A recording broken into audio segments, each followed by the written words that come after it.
Sunday, May 11, 2025. Our devotional is entitled Study with Earnest Prayer.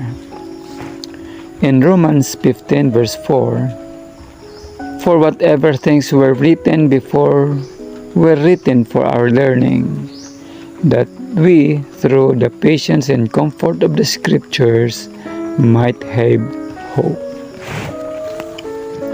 Those who are unwilling to accept the plain, cutting truths of the Bible are continually seeking for pleasing fables that will quiet the conscience. The less spiritual, self-denying, and humiliating the doctrines presented, the greater the favor with which they are received.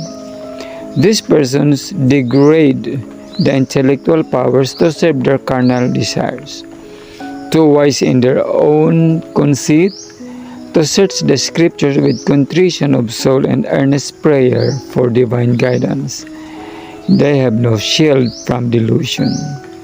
Satan is ready to supply the heart's desire, and he palms off his deception in the place of truth.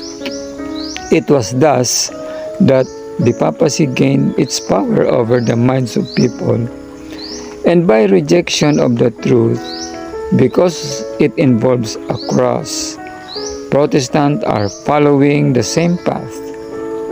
All who neglect the Word of God to study convenience and policy, that they may not be at variance with the world, will be left to receive damnable heresy for religious truths.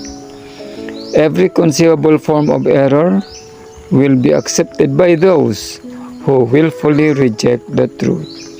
A person who looks with horror upon one deception will readily receive another.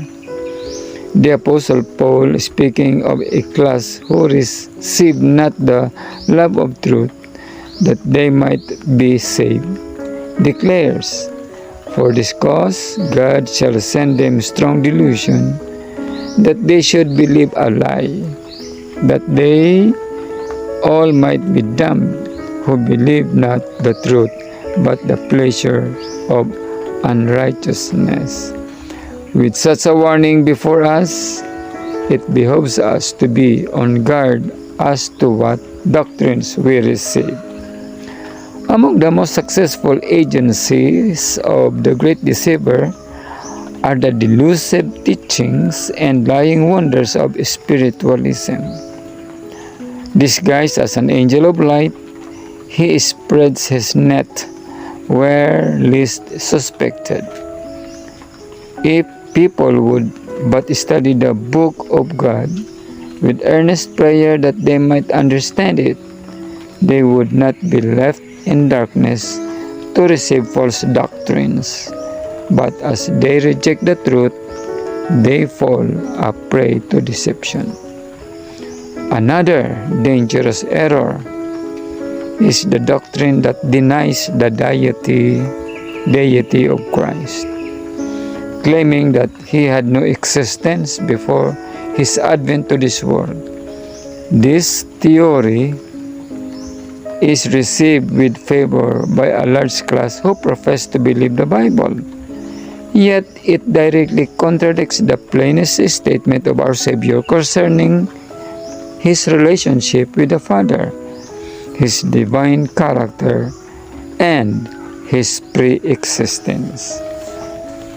Taken from The Great Controversy, page 523-524. Reprinted in Homeward Bound by A.G. White, page 136.